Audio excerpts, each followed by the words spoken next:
पंतप्रधान मोदींच्या आवाहनावर काँग्रेस नेते आणि लोकसभेतील विरोधी पक्षनेते राहुल गांधी यांनी प्रतिक्रिया दिली आहे। हे मोदींचे सल्ले नव्हे तर नाकारतेपणाचे पुरावे अशी जळजळीत प्रतिक्रिया राहुल गांधींनी दिली आहे। देश चालवणं आहे तडजोड करणाऱ्या पंतप्रधानांच्या आवाक्याबाहेर चाललंय अशी टीका राहुल गांधींनी केली आहे।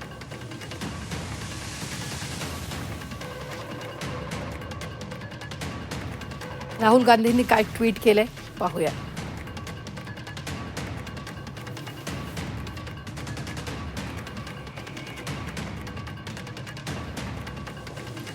काल मोदीजींनी जनतेकडून त्यागाची मागणी केली। सोनं खरेदी करू नका, परदेशात जाऊ नका, पेट्रोलचा वापर कमी करा, खत आणि खाद्यतेलाचा वापर कमी करा, मेट्रोनं प्रवास करा, घरून काम करा।